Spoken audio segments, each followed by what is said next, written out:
Hi everyone, I'm Dele Atanda, CEO of metaKnyts Media. Welcome to our first Firecyde, where we will be going through the episode of metaKnyts that we are launching this month. So many of you may have been following us and will know that we've been working on this metaKnyts saga for a while now. Since 2018, we've been working on the concept. We launched it as the world's first crypto comic. In 2019, launched a campaign on Start Engine and have been working towards developing our first season. We launched it with 2 pilot episodes that were available digitally and have been working since on season 1, working on a video game around the series as well. It's an epic Afri-futurist cyberpunk saga on the battle for the soul of the internet. But we're going to get into all of that and talk a lot today. We're going to actually talk about the story and go through episode 1.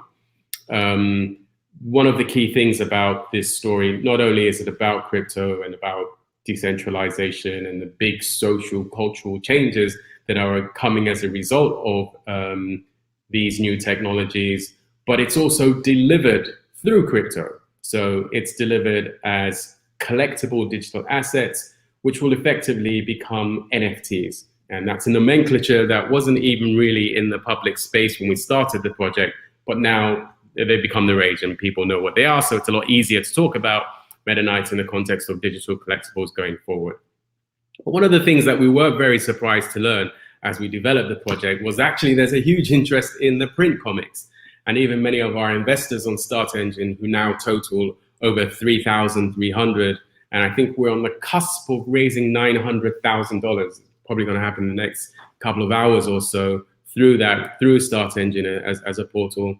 But many of our investors on Start Engine are very keen to get their hands on the physical print copies of the saga.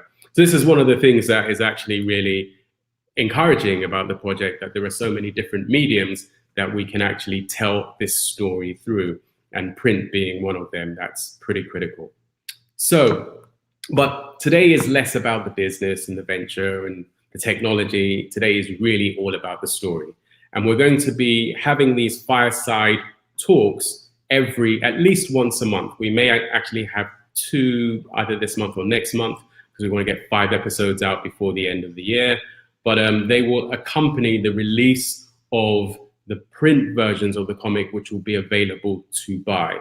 And you can go to metaKnyts.shop right now, so www.metaKnyts.shop, and you'll be able to buy print versions of episode 0, the inaugural pilot episode of the saga, right now. So without any further ado, let's dive into the story and see what it is really all about.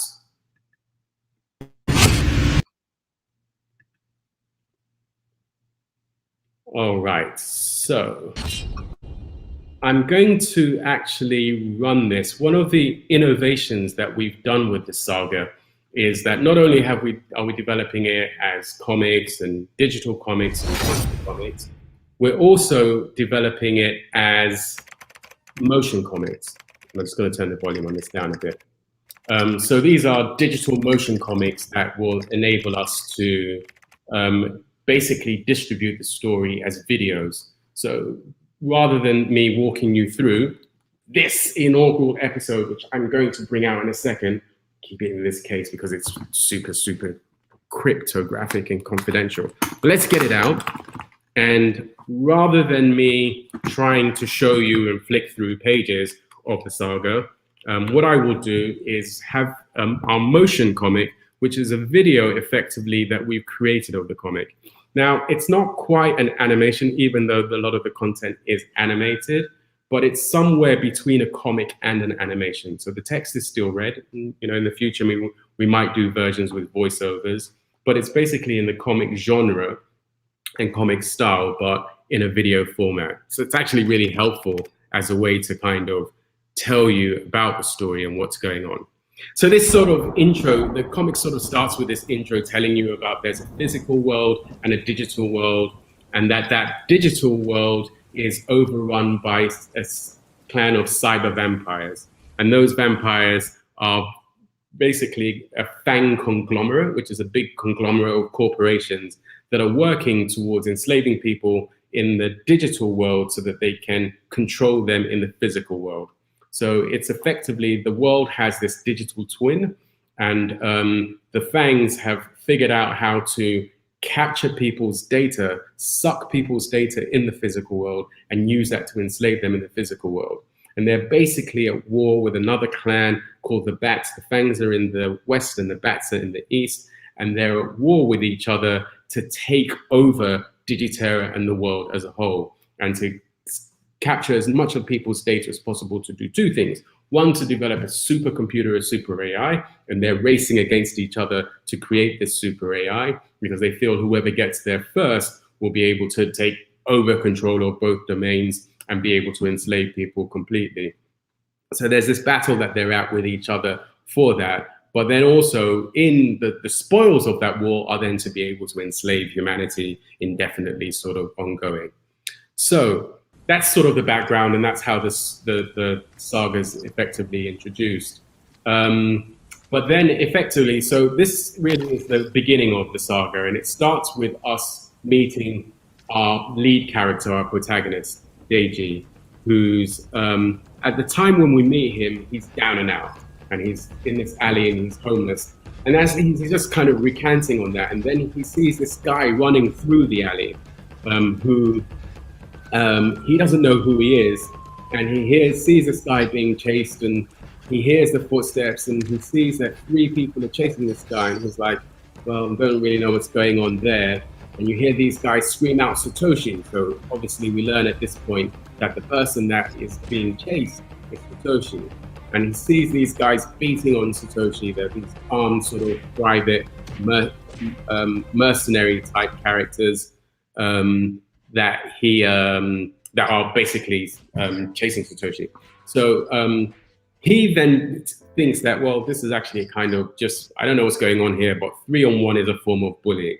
And we get to this point where he starts to recant on his childhood, and he remembers how he was bullied, and we start to understand his backstory in how he then trained as a martial artist and achieved high success in a rapid amount of time to defend himself from that. But that actually awakened in him this desire to protect people generally, which culminated with him joining the army and seeking to protect people. And he recants, he's in this down and out stage. So he's recanting on why he never felt, how he didn't really think that he mattered anymore. And as these guys were beating on this guy, he's like thinking to himself that, well, okay, maybe I don't matter, but perhaps this guy does. So he jumps in to the fight, and we start to see he's got serious skills, martial arts skills, and he starts to beat on these fangs who are attacking Satoshi. And they sort of see this guy and they think, it's just some homeless bum, and it all turns out he gets quite involved. And then at this point, then Satoshi goes, oh my God, he got involved. And then goes through these classes, and we start to see the whole sort of thing change. And he starts to get this vision of Siege Age in this different context, and then the whole context changes. And you can see the whole aesthetic changes. And what we're seeing is that Satoshi is now looking at the scenario through Digiterra. And we start to see him in this different context. So we see this transition of Satoshi, this guy, to this character in Digiterra we call Sage. And he starts to then do battle with these fangs. So it's very, it's a lot going on, and without sort of too much background, it's hard to kind of figure out what's going on. But he puts these shields around these fangs who are fighting Deji because he knows that they have the advantage in Digiterra. And we'll get into how that happens further in the story. But he puts these shields around them so that they don't have the advantage in Digiterra. And he tells them, you're going to have to beat him fair and square in the real world if you're really going to have a chance here. But as he's looking at this guy who's fighting on his behalf, he starts to think to himself, this guy reminds me of someone. He looks familiar.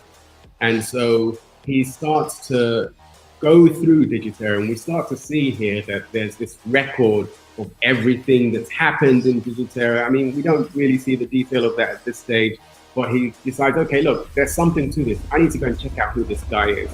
Now, Satoshi is a super digital wizard, so he has skills that no one else has, and it's a great way. We introduce the concept of Digiterra. You see him going into Digiterra now, not just kind of viewing it, but he actually starts this journey through his digital twin into Digiterra. And he goes through the surface web to the dark web, as we see here, and there's all this nefarious activity going on, you know, with pornography and, you know, organized crime. As he goes there, and there's lots of Easter eggs. You know, he goes through the tall door, there's the anonymous signs and all this stuff.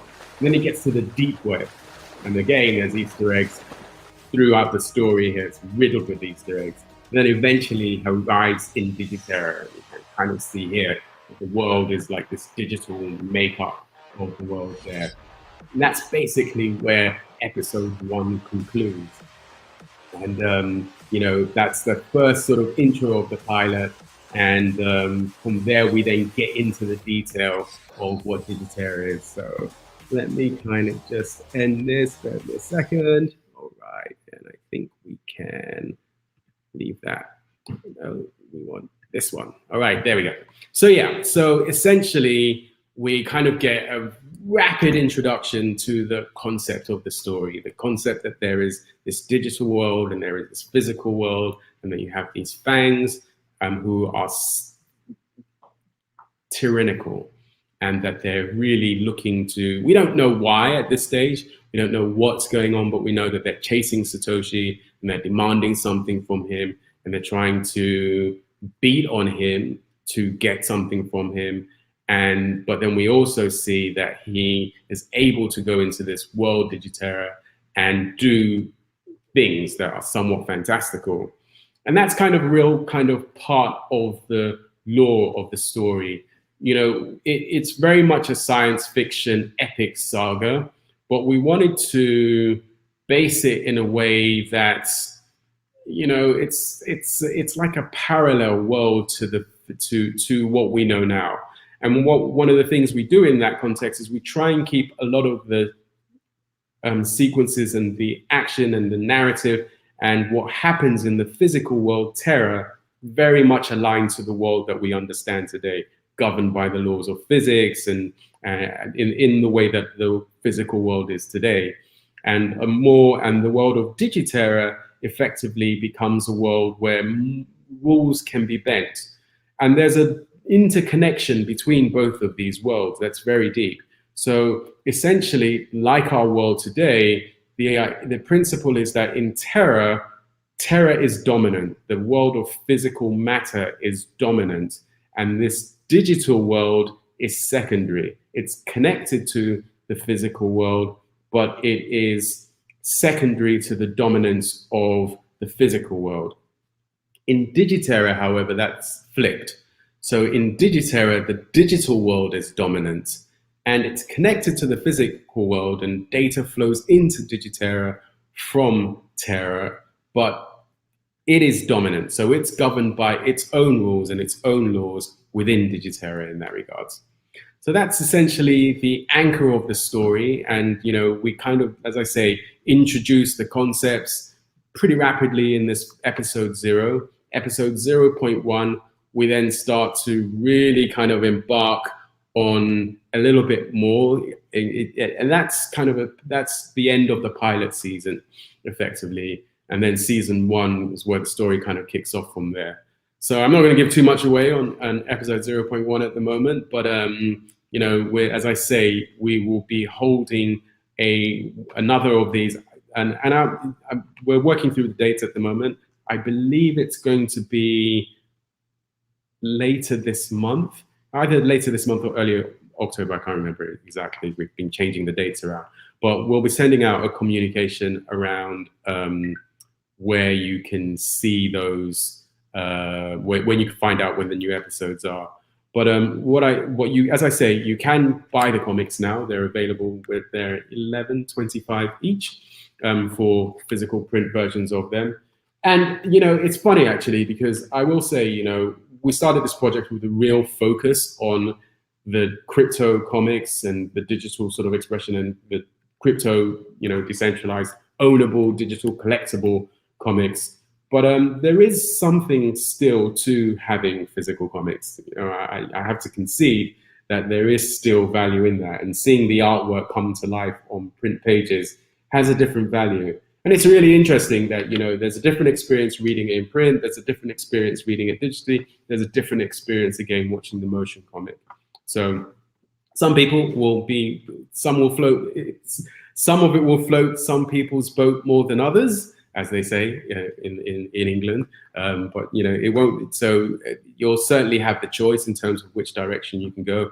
And we're also very excited to obviously be launching these as crypto collectibles, as NFTs. That will happen later in the year. There's still quite a lot we're working through in terms of the platforms and the gas fees and all of those complexities that are in the crypto space. So look out for more of that. But there is a lot that we have got coming in the NFT space. And what we'll also be doing with this Firecyde is we'll be introducing different NFT components. There's definitely, obviously the clear one we've just spoken about is the crypto comics that will be coming later in the year. But there is also a series of artwork from the saga that we have been working on as NFTs. And some of you attended some of our investor webinars where we launched the first M poster, these motion posters that we've created as NFTs now are available on mintable.com. But there are even more exciting things coming in the NFT space from us shortly. It's going to be a really exciting month in terms of metaKnyts and what the saga is going to do. I think we're going to drop a real big bomb in the NFT space. So just stay tuned, and there'll be announcements about that coming over the course of the next few days, and over the course of this month. I think expect some really exciting things from there. So, the idea is to keep these shows relatively short and brief, about 20 minutes long generally. So, not to get too sort of lost in stuff, and to leave some time for questions. So, yeah, I know that there are a few here in the chat, so I'll try and go through them all. Hopefully I get enough time to do that. So hello, everyone that's saying hello. It's great to have you all here. Fantastic turnout. Really appreciate you taking time out from your busy schedules to join us. Thanks for a lot of people are saying they love it. It's very cool, awesome, etc. So Philip Payton's asking, where can I get a copy? That's a simple one. So you go to metaKnyts.shop. So that's METAIYE. We'll get better organized about this and have floating banners and stuff in the future.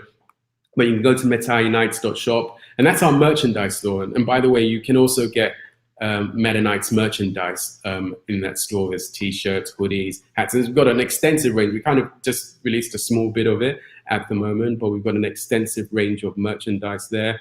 But when you go to the metaKnyts merchandise shop, you'll see some links at the top, and the comic is there. And you'll see this cover there, and you can go forward and click that, and pay with a normal credit card. It's very straightforward, and just put in your address. If you're in the US, it's probably about 4 days shipping, something like that. But yeah, so you can get it on metaKnyts.shop going forward. So next question, I have books that are almost 40 years old on my shelf and I still read. And somewhere I've got a book from 1897. So yeah, I'm a huge fan of hard copy. That's, it's true. I think there's something very charming about that, Patrick. So I'm with you completely on that.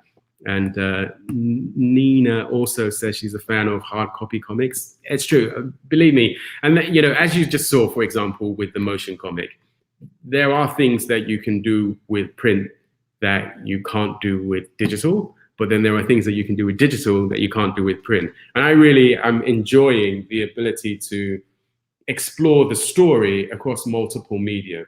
And that for me is the heart of it. In many ways, metaKnyts is a science fiction story, and we tell it through comics. So it's less of a conventional superhero comic, even though there are superhero characters within it that do heroic things. But it's more of an epic sci-fi saga told in this first expression through comics. And we see multiple expressions, and we're in the midst of a lot of work. Again, I don't want to make this an investor talk and talking about the roadmap and all of this stuff, but suffice to say, obviously, the obvious things around TV, film, we're exploring video game, we're quite well developed in, and we can show more about that at later dates. But this Firecyde really is more about talking about the story, which is what I think is really our strongest asset here.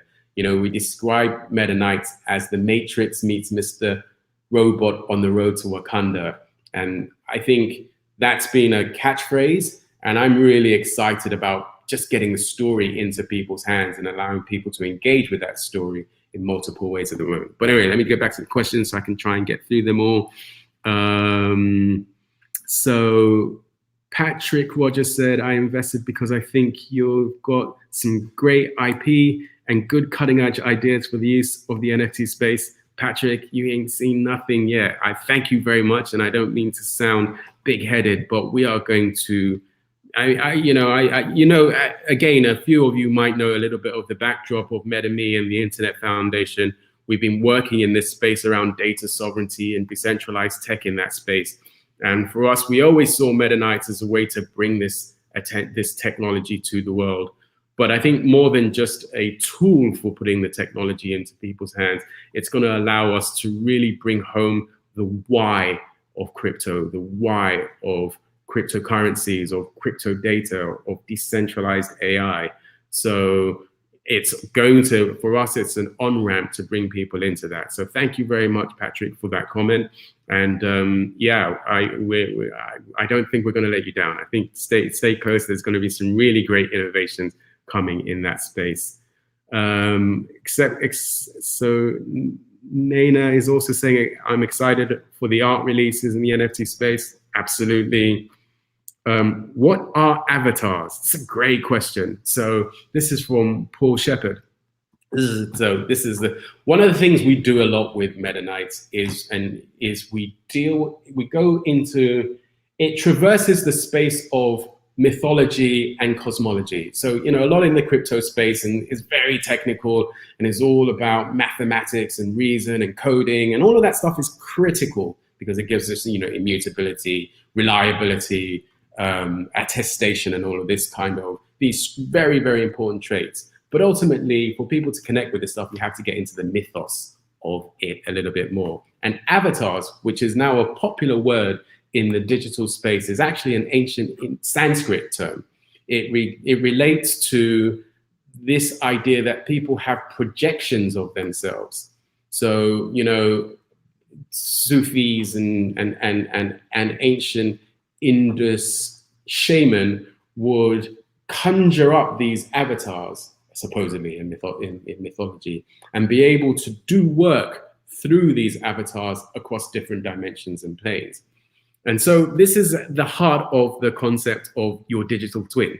And that's essentially our thesis within metaKnyts, is that you have three selves. You have your physical self, you have your mental self, and you have your digital self. And your digital self is like this avatar, and that's the way avatars are used as vernacular in the digital space at the moment. So an avatar is essentially a digital, well, in modern vernacular, an avatar is a digital representation of yourself, but the principle, the actual origins of the word goes back to something a bit more mythical and mystical in terms of what an avatar represents. And metaKnyts really slots straight into that space. It's really about nurturing your digital self, taking ownership of your digital self and protecting it and giving it the ability to help you so that it can help you as well, if you can kind of get your head around that. David's ready for the NFTs, and me too. Let's see, let me find some specific questions. So what is a digital wallet? So a digital wallet is, wallets in the crypto space are sort of like apps in the Web 2 space, in the conventional web space. They're really applications that allow you to hold different information or assets, or keys is the terminology that we tend to use in the crypto space, which are things, keys allow you to unlock money, and different items. So that's really where a lot of the focus at the moment is, around wallets where you store keys. But really, they've become an extension of that. They're really sort of like applications in the digital space. So you've got this concept of decentralized apps, but really the most popular ones are wallets at the moment. Obviously, most of crypto came from Bitcoin and finance space.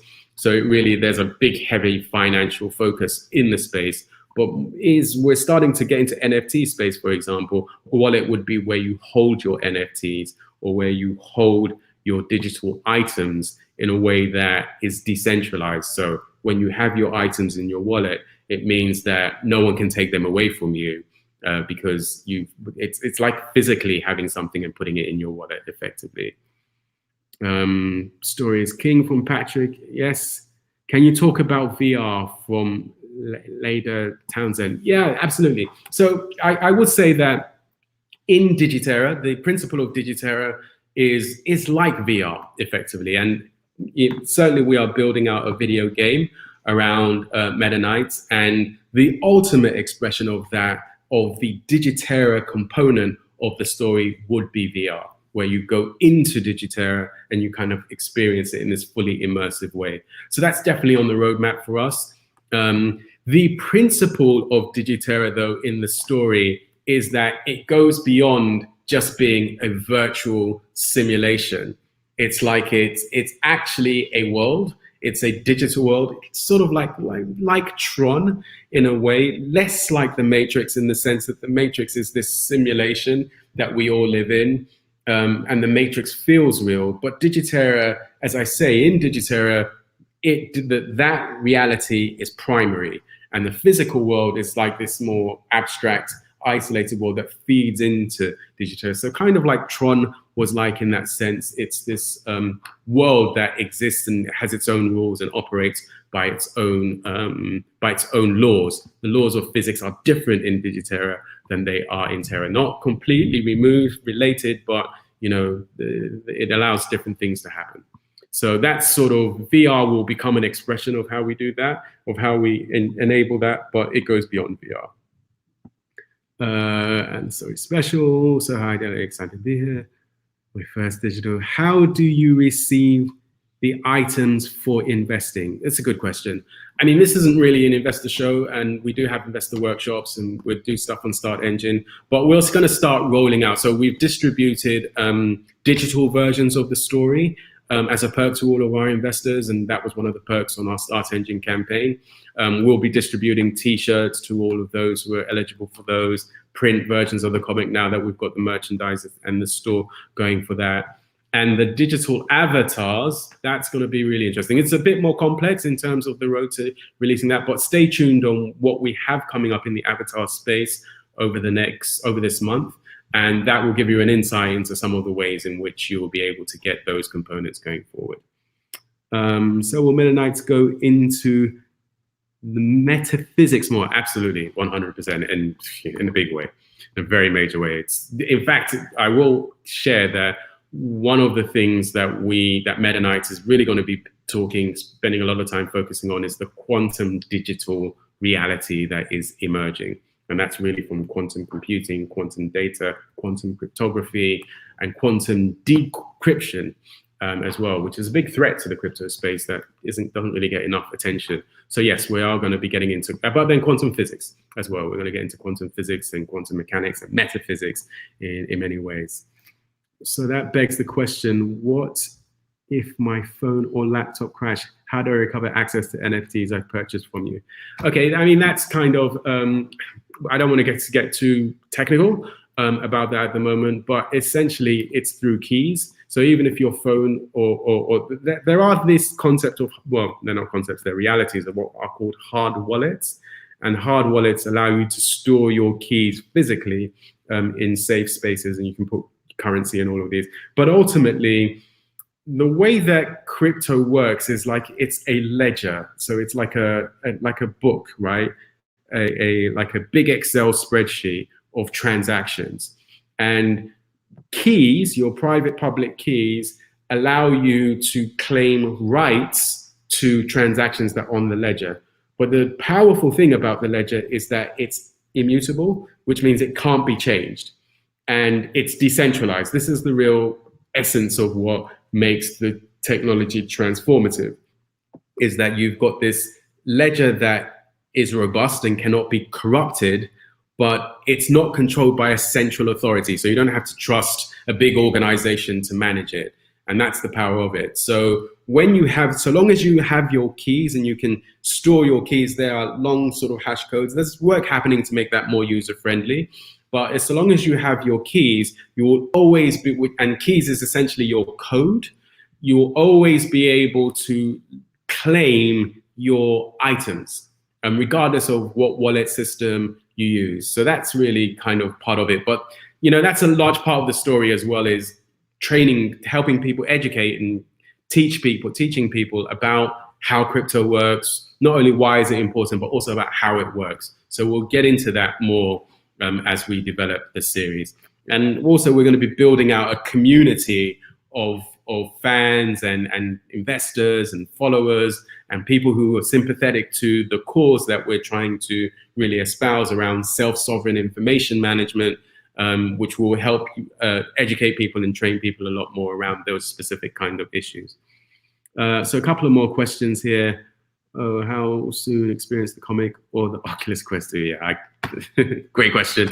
VR still is on a long trajectory. It hasn't really achieved any kind of mass penetration, but we'll be there as it's unfolding. We're focusing on getting an important theme for us through the saga is inclusion. So even though we're building video games, we're looking at how to deliver a really high quality experience in low bandwidth environments. So particularly around emerging markets, we have a massive focus on Africa, a central focus on Africa, but also other emerging markets as well, where bandwidth is not something you can take for granted in the same way that you can in so-called developed markets. So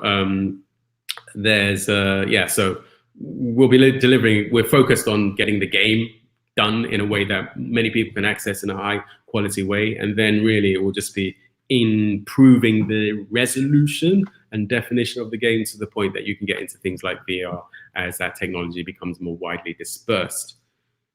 Okay, thank you, Patrick, on the explanation of crypto. So, man, I wish I could build one-on-one with you.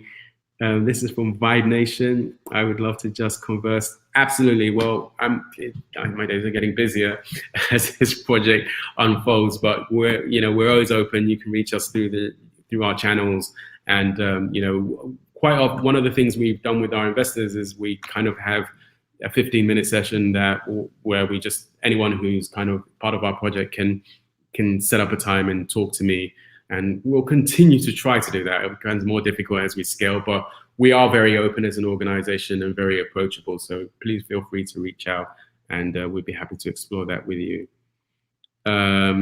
Will investors have priority to mint the NFTs? That's a very good question.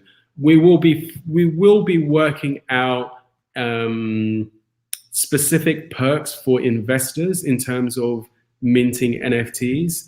I mean, I will say in the short term, and when I say short term, I mean in the next month and a half or so, that's not probably going to be the case, but two things will happen. One of the things that will happen, and I don't want to kind of give too much away about this at the moment because there's a big team working on our whole NFT strategy and deliverables, and that will all be forthcoming very shortly. But I think one thing I can share at the moment is we will be creating a community and like a members club around the project, and investors and NFT customers will get access to that community, and there will be lots of perks that come with that. So that's what the focus is going to be in terms of perks for investors. But then we will also figure out some very specific NFT related perks for investors as well. So stay tuned on that. I just don't have all the detail, all this granular information on that at the moment. Thank you for continuing to keep us updated. Thank you for thanking me on that note. And I have the first here on Start Engine will do. I really want a hard copy. I'm on the merchandise side. So Philip is on the site. So you have to. It will get better. But at the top of the site, you'll see some links, which has. I think I can probably show you actually. All right, bear with me a second. I'm just going to share my screen very quickly. Share your screen. Entire screen. Let's just do that. Allow. So here, this is the metaKnyts.shop site. And at the top here, you see home, comics, t-shirts, hoodies, accessories. If you go to comics, then you see there's the metaKnyts episode 0, and there's some artwork around it that you can see there. And you just basically go buy, shop, and you can pay with PayPal or credit card, whatever whatever sort of gets to you. So the main thing is you've got home, comics, t-shirts, and you see t-shirts, merchandise is there accordingly. But main thing is to use the comics link at the top, and that will take you to episode 0 for sale there.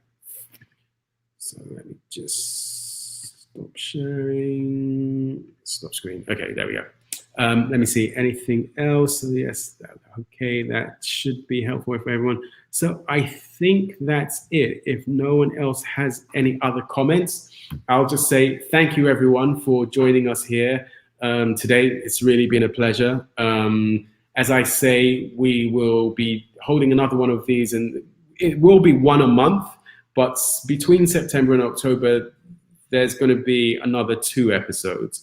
We'll get the dates out to you as soon as we have them, and through all the social channels. So please sign up, and if you're not following us already, please do. And we'll see you at the next one. But thank you again very much for your time, and look forward to talking to you again soon and getting feedback from people for those of you that are able to get the comic accordingly. All right, bye.